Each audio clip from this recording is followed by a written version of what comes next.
Sir आखिरी सवाल जो है, ये जो मूवमेंट आपका चल रहा है, कितना असर होगा इसका फ्यूचर में? इसका बहुत ज़बरदस्त असर होगा और इसके रिजल्ट्स आप खुद अपनी आंखों से देखेंगे। मैं देख पा रहा हूँ उसको, काफ़ी तेज़ी से बढ़ता हुआ देख पा रहा हूँ। तो ये थे हमारे साथ ईडब्ल्यूएस के जो आरक्षण को सही ठहराया सर, उस पर क्या कहेंगे सर? नहीं, गलत है वो।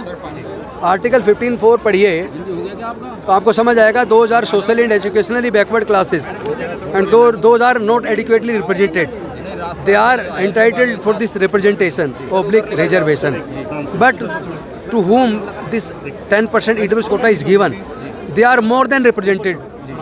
They 10 times more as per their population, they are 10 times more represented in the government jobs or everywhere.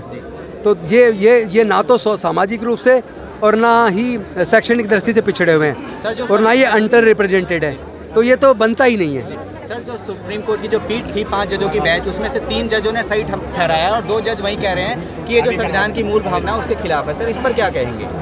मैं उनके जजमेंट से सहमत नहीं हूँ, क्योंकि पहली बात तो ये है कि ईडब्ल्यूएस का मतलब है जो इकोनॉमिक वीकर है, उसका जाति से मतलब नहीं है, तो उसमें SC ST OBC को मनाई क्यों? अगर SC ST OBC SC ST में रिजर्वेशन लेने की बजाय वो ईडब्ल्यूएस में लेना चाहता तो उसको रोक क्यों?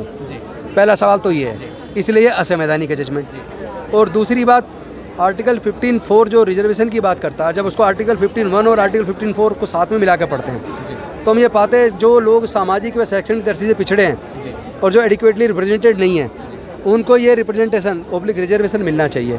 तो उस दृष्टि से भी, चूँकि वो लोग ना तो शैक्षणिक की दृष्टि से ना सामाजिक दृष्टि से पिछड़े हैं और रिप्रेजेंटेड भी वो बहुत ज़्यादा हैं, उस हिसाब से उनका हक बनता नहीं है। ऑलरेडी वो तो अभी भी आप सर्वे कर लीजिए तो आप पाएंगे अगर 100 वैकेंसी हैं तो 100 वैकेंसी में 75 वैकेंसी पे तो वही लोग पहले से ही हैं। बस उससे साफ हो जाती है तस्वीर। कहीं ना कहीं गैर संवैधानिक है ये फैसला सर।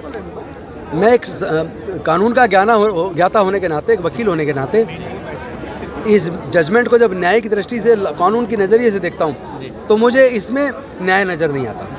सर संतों ने आपके सर काटने पर 50 लाख का इनाम बोला है, तो उन संतों को, पढ़े लिखे संत हैं, उन्हें आपको बताते हैं हम ब्राह्मण हैं, पढ़े लिखे हैं, लेकिन जो हमारे भगवान को इस तरीके से बहिष्कार करेगा तो हम उसको छोड़ेंगे नहीं, तो किस तरीके से देखते हैं?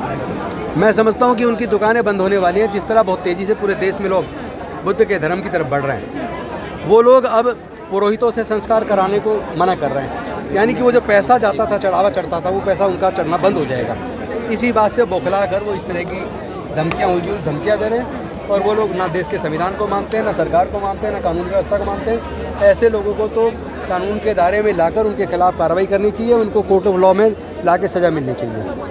सर अभी जो हाल ही में अभी राजस्थान में भी हो रहा है और भाजपा पर आरोप लग रहे हैं, अभी अरविंद केजरीवाल जी जो 22 प्रतिज्ञाओं, राजनीतिक सवाल मेरे से प्लीज़ ना करें, मुझे केवल जो धम्मका और समाज की बात करें उसका मैं जवाब दूंगा। जब से आपको ये धमकी दी गई, आज 15 दिन लगभग बीत गए हैं, लेकिन कोई कार्रवाई होती नजर नहीं आती, इस पर क्या कहेंगे? इससे मानसिकता साफ नज़र आती है। जो मनवादी सोच वाले लोग हैं वो लोग कभी भी जुल्मी के खिलाफ कार्रवाई नहीं करेंगे, वो लोग कभी भी जातिवाद के खिलाफ नहीं बोलेंगे, वो लोग कभी समता, स्वतंत्रता, बंधुता और न्याय की लड़ाई में साथ नहीं आएंगे। लेकिन जो लोग मानवतावादी लोग हैं, जो देश के संविधान में भरोसा करते हैं, जो भारत को एकजुट रखना चाहते हैं, वो लोग धीरे धीरे इस लड़ाई में जरूर साथ आएंगे। आज सर आपने आह्वान किया था, काफ़ी बड़ी संख्या में लोग आए हैं, समाज लगातार जो है जुड़ रहा है, जागरूक हो रहा है, आप जैसे बुद्धिजीवी हैं लगातार आवाज़ उठा रहे हैं। सर अभी भी एक धड़ा जो है, अभी अब आप इस लड़ाई में जो है साथ में नहीं खड़ा दिखता है सर राजनीतिक। नहीं, एक्चुअली क्या होता है, जैसे जब कोई मूवमेंट तैयार किया जाता है तो वो जादू से एकदम नहीं बनता।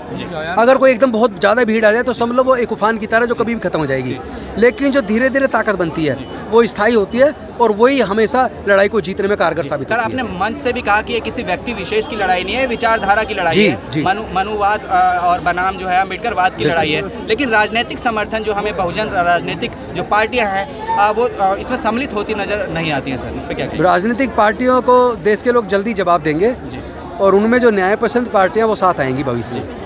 सर अभी आपने कहा राजनीतिक, अगर हमारे बहुजन समाज से राजनीति में नहीं आएंगे तो फिर नहीं, मैंने ये कब कहा राजनीति में नहीं आना है? राजनीति में बिल्कुल आएंगे, बाबा साहब प्रोविजन करके गए। बाबा साहब की बात करते हैं ना, लेकिन जब समाज के हक अधिकार की लड़ाई को लड़ने की बात हो रही है, जब अपने बुजुर्गों की सांस्कृतिक विरासत को संजोने और संवारने की बात हो रही है, उसमें जब राजनीति घुसेगी तो उसको नुकसान पहुंचेगा। इसलिए मैं कह रहा हूँ सामाजिक और सांस्कृतिक लड़ाई से राजनीति को अलग रखिए। क्योंकि बाबा साहब ने भी कहा था पॉलिटिकल अनटचेबल नहीं बनना है। पॉलिटिकल अनटचेबल नहीं बनाना है, राजनीति में जाना अच्छे लोग भेजने हैं, कैटराइज लोग भेजने हैं, जो वहाँ जाके समाज के न्याय की लड़ाई को लड़ सकें। ऐसे लोग नहीं भेजने जो गूंगे बहरे बन के संसद और विधानसभा में बैठ जाएं। ऐसे लोग भेजने हैं वहाँ जाके भी समाज के मुद्दों को उठाएं। तो सर अब क्या करेंगे कि मतलब अभी इस्तीफा भी दे दिया है, तो आगे अब क्या कुछ रहेगा? पूरे देश में जाकर अम्बेडकरवादियों को एकजुट करके न्याय की इस लड़ाई को धार देने का काम करेंगे और यहीं से अच्छे लोग निकालेंगे जो कल को जाकर हमारे समाज के लोगों को राजनीतिक रूप से भी प्रतिनिधित्व देंगे। एक आखिरी सवाल मेरा सर, जिस तरह से पदयात्रा आपने की थी उसके बाद देश भर में आप गए, आप नागपुर में गए और तमाम जगहों पर आप जा रहे हैं, दम दीक्षाएं ले रहे हैं, कैसी प्रतिक्रिया जो है लोगों की मिल रही है? बहुत जबरदस्त है, बहुत जबरदस्त है, ओवरवेलमिंग है। मैं सोच नहीं सकता था इतना ज़्यादा तेज़ी से फैल रहा है, लेकिन जितना मैं सोच रहा था उससे कई गुना ज़्यादा तेज़ी से लोग बुद्ध के धम्म की तरफ चल पड़े हैं। लोग डॉक्टर बाबा साहब अम्बेडकर के लिए अपनी जान कुर्बान करने को तैयार हैं।